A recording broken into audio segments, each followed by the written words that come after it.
जय हिंद दोस्तों, मैं विनोद कुमार स्वागत करता हूं आप सभी का अपने YouTube channel talent scout online classes पर। चलिए शुरू करते हैं आज का वीडियो। अगर वीडियो अच्छा लगे तो प्लीज़ लाइक शेयर सब्सक्राइब जरूर करें। टेंथ क्लास साइंस हम पढ़ रहे हैं। टेंथ क्लास साइंस का थर्ड चैप्टर हमारा चल रहा है मेटल्स एंड नॉन मेटल्स, जिसमें फिजिकल प्रॉपर्टी हमारी कंप्लीट हो गई है। हम मेटल्स और नॉन मेटल्स की केमिकल प्रॉपर्टी के बारे में पढ़ रहे हैं, जिसमें आज हम पढ़ेंगे reaction of the metals and non metals with each other. Metals और नॉन मेटल्स के आपस में क्या रिएक्शंस होती हैं। तो नाइन्थ क्लास का कुछ हमें यहाँ पर कुछ यहाँ पर मैटर यहाँ कुछ स्टडी रिकॉल करना पड़ेंगी, जिसमें इलेक्ट्रॉनिक कॉन्फ़िगरेशन आपने एलिमेंट का लास्ट क्लास में पढ़ा था। तो इलेक्ट्रॉनिक कॉन्फ़िगरेशन क्या होता है? The feeling of the electrons into the various cells, अलग अलग सेल्स में इलेक्ट्रॉन फीलिंग। तो यहाँ पर नोबल गैसेस की बात करें तो नोबल गैसेस में हीलियम, नियोन, ऑर्गन, क्रिप्टॉन, जेडॉन, रेडॉन वगैरह नोबल गैसेस में आती है। और ये सभी नोबल गैसेस क्या होती है? ग्रुप 18 में प्लेस्ड की गई है। 18th ग्रुप के ये एलिमेंट्स होते हैं। तो हीलियम का एटॉमिक नंबर 2 है, फर्स्ट सेल में इसमें 2 इलेक्ट्रॉन्स फील हो जाएंगे। नियोन का एटॉमिक नंबर 10 है, पहली सेल में 2 इलेक्ट्रॉन, दूसरी में 8 इलेक्ट्रॉन। ऑर्गन का एटॉमिक नंबर 18, तो फर्स्ट सेल में 2 इलेक्ट्रॉन, सेकेंड में 8, थर्ड में 8 इलेक्ट्रॉन, तो टोटल हो गया 18। इसी तरह से जो क्रिप्टॉन होता है इसका एटॉमिक नंबर 36, 2 8 18 8, टोटल 36 इलेक्ट्रॉन हो गए। जेडॉन का हो गया 54 एटॉमिक नंबर, तो 2 8 18 18 8, ये इलेक्ट्रॉनिक कॉन्फ़िगरेशन हो जाएगा। अब इन सभी केसेस में हम क्या देखते हैं? here Zedon contain 8 electron in last cell, it contain 8 electron, it contain 8 electron and it contain 8 electron in last cell। तो नियोन, ऑर्गन, क्रिप्टॉन, जेडोन, रेडोन, इन सभी के अंदर 8 इलेक्ट्रॉन लास्ट सेल में होता है। हीलियम के अंदर सिर्फ 2 इलेक्ट्रॉन होते हैं आउटर मोस्ट सेल में। उसका कारण क्या है? क्योंकि इसके पास 2 ही इलेक्ट्रॉन है और ये फर्स्ट सेल में फील हो जाते हैं, तो फर्स्ट सेल भी इसकी कंप्लीटली फील होती है।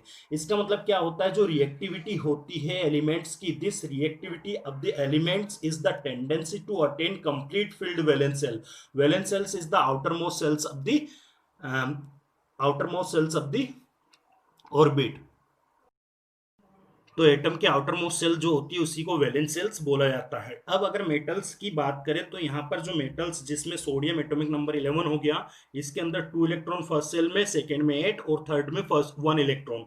मैग्नीशियम एटॉमिक नंबर 12, तो फर्स्ट सेल में 2 इलेक्ट्रॉन, सेकेंड में 8, थर्ड में 2 इलेक्ट्रॉन्स।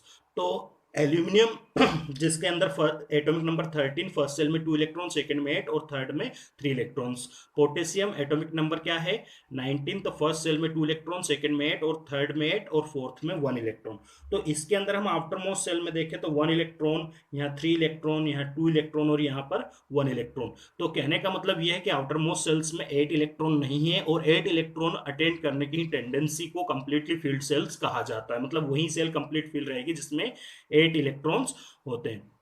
अब यहाँ पर अगर बात करें तो नॉन मेटल्स की, नॉन मेटल्स जैसे नाइट्रोजन, इसमें 7 एटॉमिक नंबर है, तो 2 5 इसके इलेक्ट्रॉनिक कॉन्फ़िगरेशन हो जाएगा। मतलब फर्स्ट सेल में 2 इलेक्ट्रॉन, सेकंड में 5 इलेक्ट्रॉन, आउटर मोस्ट सेल में हो गया 5 इलेक्ट्रॉन। ऑक्सीजन एटॉमिक नंबर 8 है, फर्स्ट सेल में 2 इलेक्ट्रॉन, सेकंड में 6 इलेक्ट्रॉन, तो आउटर मोस्ट सेल्स में हो गए 6 electron. Chlorine atomic number 17, first shell में 2 इलेक्ट्रॉन, सेकंड में 8 और थर्ड में 7 इलेक्ट्रॉन। तो इस तरह से यहाँ पर फ्लोरीन हो गया, फर्स्ट सेल में 2 इलेक्ट्रॉन, सेकंड में 7, क्योंकि 9 एटॉमिक नंबर है। फास्फोरस 15 एटॉमिक नंबर होने से 2 8 5 इसका इलेक्ट्रॉनिक कॉन्फ़िगरेशन हो गया। सल्फर 16 एटॉमिक नंबर होने से 2 8 6 इसका इलेक्ट्रॉनिक कॉन्फ़िगरेशन हो गया, क्योंकि 2 + 8 6 10 एंड 10 + 6 16 इलेक्ट्रॉन्स इसमें हो गए।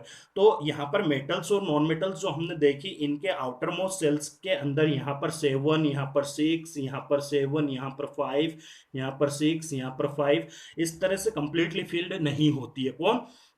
आउटर मोस्ट सेल्स किसकी? मेटल्स और नॉन मेटल्स की। सिर्फ किसकी कंप्लीट फील्ड होती है? Noble gases, helium, neon, argon, krypton, जेडॉन की कंप्लीट फील्ड सेल्स होती है, क्योंकि आउटर मोस्ट सेल्स में कितने मैक्सिमम इलेक्ट्रॉन होने चाहिए? 8 इलेक्ट्रॉन। नाइन्थ क्लास में हमने इलेक्ट्रॉनिक फीलिंग पढ़ा था।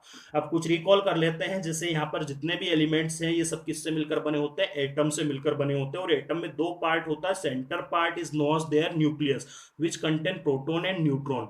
इसमें प्रोटॉन और न्यूट्रॉन होते हैं। प्रोटॉन और न्यूट्रॉन से रिएक्टिविटी का कोई लेना देना नहीं होता है। कुछ चीजें होती है जो उससे, लेकिन रिएक्टिविटी किस पे डिपेंड करती है? इलेक्ट्रॉन्स पे। अब यहाँ पर जो आउटसाइड बाउंड्रीज, ये आउटसाइड स्पेस हम देख रहे हैं, ये स्पेस अलग अलग एनर्जी सेल्स या एनर्जी लेवल होता है। इन एनर्जी लेवल को कहा जाता है सेल्स। क्या कहते हैं? सेल्स, और इन्हीं सेल्स के अंदर क्या होते हैं, इलेक्ट्रॉन्स होते हैं। आउटर मोस्ट सेल को क्या कहते हैं, वैलेंस सेल्स, और वैलेंस सेल्स में जो इलेक्ट्रॉन फील्ड होता है, आउटर मोस्ट सेल्स में इलेक्ट्रॉन फील्ड जो है उन्हें वैलेंस इलेक्ट्रॉन कहा जाता है। इन्हीं वैलेंस इलेक्ट्रॉन की वजह से एलिमेंट्स की वैलेंसी डिपेंड करती है। जो 9th क्लास में आपने पढ़ा है, कॉमन चीजें हैं, इसी वैलेंसी के ऊपर रिएक्टिविटी डिपेंड करती है, किसकी, एलिमेंट्स की। तो मेटल और नॉन मेटल के बीच में हम रिएक्शन समझने जा रहे हैं। जैसे मेटल्स और नॉन मेटल्स के बीच रिएक्टिविटी को समझने के लिए हम sodium as a metal and chlorine as a non metal हम यहाँ ले सकते हैं। इन दोनों के बीच रिएक्टिविटी से हम समझ सकते हैं। सोडियम का एटॉमिक नंबर होता है 11, तो इसमें नंबर ऑफ प्रोटॉन हो जाएंगे 11, नंबर ऑफ न्यूट्रॉन हो जाएंगे 11, और नंबर ऑफ इलेक्ट्रॉन हो जाएंगे ये भी 11। तो number of proton, electron and neutron हो गए 11 11। क्लोरीन का एटॉमिक नंबर 17 है, इसमें प्रोटॉन्स हो जाएंगे 17, न्यूट्रॉन हो जाएंगे 17, और इलेक्ट्रॉन्स भी हो जाएंगे 17। तो इस तरह से अगर इसके अंदर इलेक्ट्रॉन्स फीलिंग देखें हम 2n² फॉर्मूले की मदद से, ये 2n² number of electrons fills in a shell. तो फर्स्ट सेल में हो जाएंगे कितने इलेक्ट्रॉन्स, जैसे सोडियम के फर्स्ट सेल में हो गए 2 इलेक्ट्रॉन्स, सेकेंड में हो गए 8 इलेक्ट्रॉन, और थर्ड में हो गया 1, क्योंकि 2 8 10 एंड 1 11, तो इलेक्ट्रॉनिक कॉन्फ़िगरेशन हो गया 2 8 1। इसी तरह से क्लोरीन की अगर बात करें तो फर्स्ट सेल में 2 इलेक्ट्रॉन हो गए, सेकेंड में हो गए 8, क्योंकि 8 to 10, एंड थर्ड सेल में हो गए 7। तो आउटर मोस्ट सेल्स में कितने इलेक्ट्रॉन है, इसमें 7 इलेक्ट्रॉन है, इसके अंदर 1 इलेक्ट्रॉन है।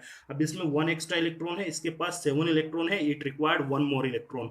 तो क्या होता है इस कंडीशन में, in this condition this sodium lose 1 electron and chlorine gain 1 electron to form ions. Thus sodium having the number of proton 11, electrons are equal to 10, so it gain 1 positive charge and become sodium ion as cation anion।